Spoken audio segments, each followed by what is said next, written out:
Hey guys, Andy here from Mediocre Hobbies, bringing you a tutorial on how to paint up a Death Guard Space Marine, or Chaos Space Marine should I say. I ask all the time in my different social medias what Space Marine chapters you would like me to paint up and put in videos, and I have gotten request after request after request to do a Death Guard, and I've been putting it off a little bit, which is strange because Death Guard are my favorite variant of Chaos Space Marine. So I'm going to do it now for this video, so I hope you guys stick around and enjoy. This is the Death Guard miniature I've chosen. I picked this one because it's quite an open pose, so it's going to be easier for me to get at his torso and bits and pieces like that. The miniature was sprayed black, and then I gave it a coat of grey Seer spray. And then I moved straight on to Plaguebearer Flesh for all of the armor panels.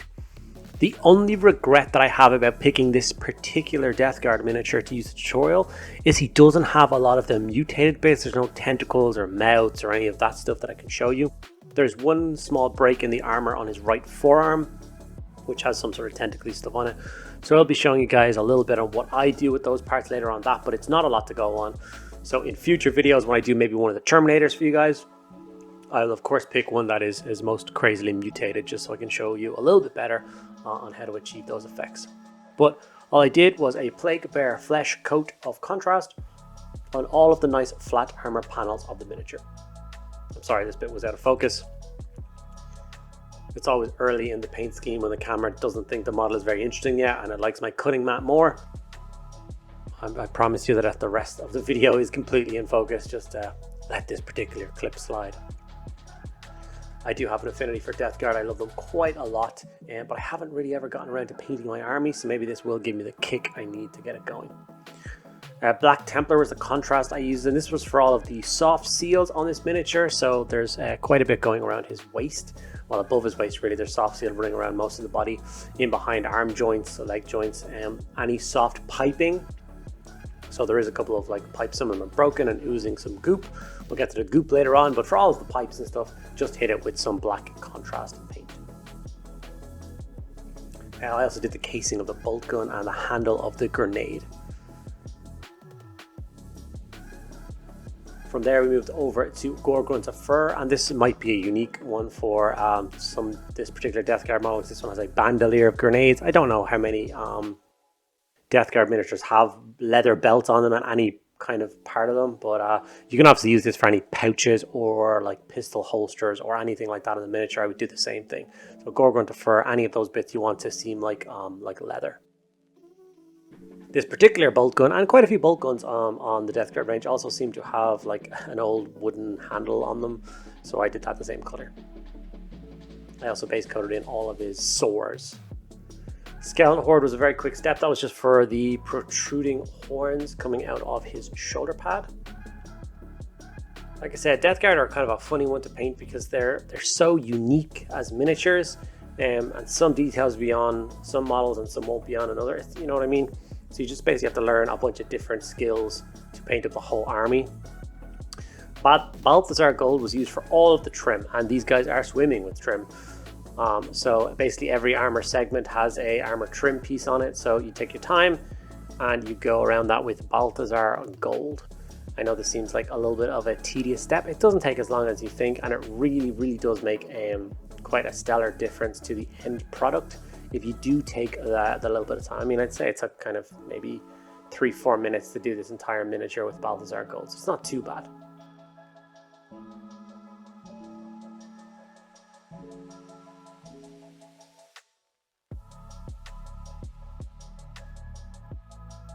Being careful not to hit too many other pieces with the metallic stage. Now, the entire model is going to get washed down, and then we're going to layer it up with some layering paints later on, but those are very quick steps. Really the slowest part will be getting all of these base coats on, and they're not slow at all. So the whole process, I think the entire miniature to paint from start to finish for the amount of brush time would only be about 10 minutes. Iron Hand Steel was used to base coat all the other metallic parts of the miniature. So the bit of chainmail that he has, the head of the grenade, the rest of the bolt gun. He's actually got the pin from the grenade in his other hand that he's pulled, and of course the grenades in his bandolier. So just find all of the metallic parts on a miniature. And like I said, these guys aren't uniform, so every Death Guard is going to have a few different bits and pieces. You have to inspect the model. It's kind of like Where's Wally, but looking for the different parts where the different paints should go. So you can see even at this point, I forgot to do the Death Guard symbol on his shoulder pad in the Balthasar Gold. But through the magic of movie editing, you'll see that it will just become gold in a moment.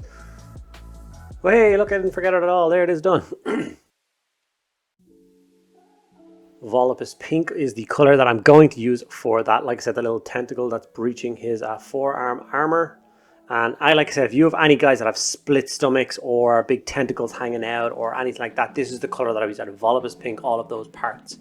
It'll be the first step that I do.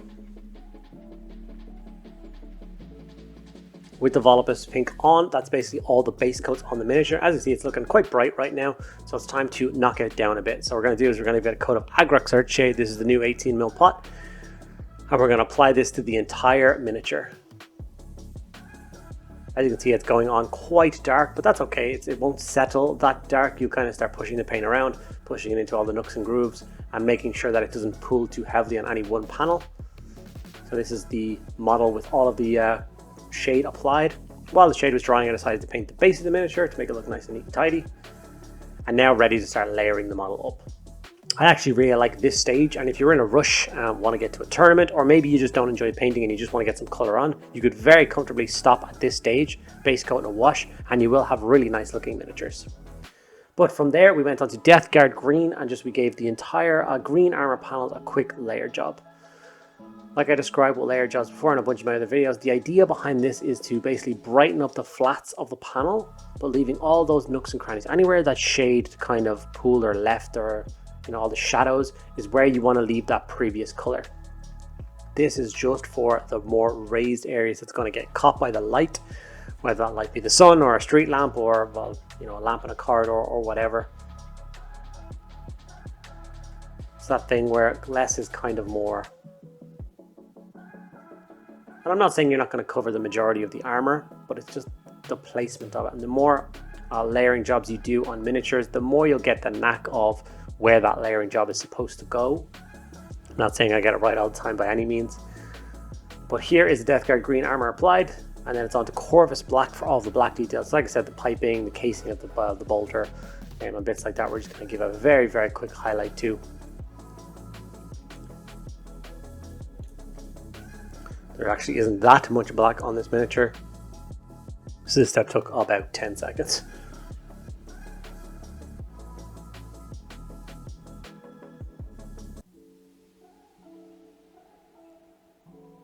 Next was on to Iron Hand Steel again, and this was for layering up all of the metallic parts of this miniature. This is all of the gold and silver parts. So with the silver, it's a standard highlight. With the gold, it's more of a kind of a scratch highlight. So I'm just putting like little dots along the curves, leaving the majority of the gold behind. But anywhere that the gold kind of turns sharp, you want to put a dot, any of the points or corners. Anywhere that's big smooth curves, you just want to put a few little lines. It's a very quick step. And like the layering thing, once you get the hang of those highlights, it makes the whole job so much simpler and so much quicker. And it's a lot more coherent to use the same highlight for both gold and silver. It doesn't make the gold stand out as kind of being too bright and vibrant and gaudy. It definitely suits the Death Guard aesthetic down to the ground. Next it was on to Mournfang Brown, and this was to layer up the leather strap, the bandolier of grenades, and of course the foregrip of the bolt gun. Like I said, quick easy highlights, leaving all the dark bits and all the recesses, but anything that's flat, and we just want to put a quick layer. And following the wood grain of the handle, we want to layer that up as well. Next I moved over to white. Now white is a color that I use for undercoating anywhere that I'm going to be using contrast for like glow and stuff. So for instance, I'm going to put a coat of white on his eye lenses because I want them to glow.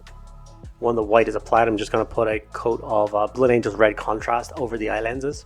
And then anywhere on the armor where there's like stuff oozing out of the armor and I want to give it that kind of toxic look. So he's got the like busted pipe on his hip there that's dripping. And this is one of those bits where it really was like Where's Wally? I kept having to pick up the white again and again and again as I went around and found more bits where it should be dripping. So just take your time, look around the miniature and try and find all those spots. Like I said, Blaze Red Contrast was used on the eye lenses, and Warp Lightning was used on all of those bits that I wanted to glow. I then jumped over to Screaming Skull and layered up all of the horns coming out of his shoulder pad. And all of those sores that I did with the Gorgrunt of Fur, I do actually go back and give them a coat of the Screaming Skull. And then after that, when that dried fully, I was going to go on to going for Warp Lightning again. I wanted those boils to be kind of mystical, magical, more Death Guardy, so bright and vibrant and green. Screamer Pink was used to highlight the breach in the armor with that kind of tentacle bit showing. And like I said, if you guys were doing these pieces and they had like tentacles or birth mouths or breaches or scars or anywhere that's like rotten flesh showing through, that's what I would use to be highlighting and layering up those things. And if you want to, you could go to Pink Horror and give them another highlight again. That's just totally up to you. But as you can see, the Warp Lightning is definitely adding something nice to the armor panels here. And the last step is we're going to go for Garaghak Seer, which is one of the new contrast paints. And I just want to add a few grimy touches to rivets, any deep lines or recesses, anywhere there's like a bolter impact on the armor. I'm going to fill it in with that, and I'm going to drag it down, just add a little bit of a streak going down like his thigh armor, or the gaps in armor panels and stuff. If you want those to be a little bit darker, maybe there's a little bit too much green in it, so you can see between the leg panels there. I'm just putting a bit of that sewer in those lines, very quick. But this just kind of darken up and define those pieces a little bit better. And with that done, here is my completed Death Guard Space Marine. So many of you guys have been asking for this video, so I really hope it lives up to your expectations. I know that Death Guard Marine is a little bit brighter and more vibrant, but there's kind of two schools of thought on what a Death Guard should look like. If you guys would also like to see a video on one that is kind of more grimy and dirty and like kind of disgusting looking, please let me know in the comments below, and I will try and fit it into my schedule to get another Death Guard video up for you guys in the very near future. And there we have it, guys. One Death Guard Space Marine ready to see the battlefield. It was quite an enjoyable process painting this guy up. I do have an entire Death Guard army that is begging for a coat of paint and to get involved in some of my battle reports. So maybe with this guy painted up now, that will edge me on to getting a couple of units done and getting that on the table. Thank you guys so much for watching the video. If you enjoyed it, make sure you like and subscribe. If you have any questions about anything I did in this video, make sure you drop it in the comments below, and I will get back to each and every one of you guys. And if you like what I do a lot and want to support me even further, making crazier videos, then the best way to do that is through my Patreon. There's links to that below. Thank you guys so much for watching the end of the video. I'll see you in the next one.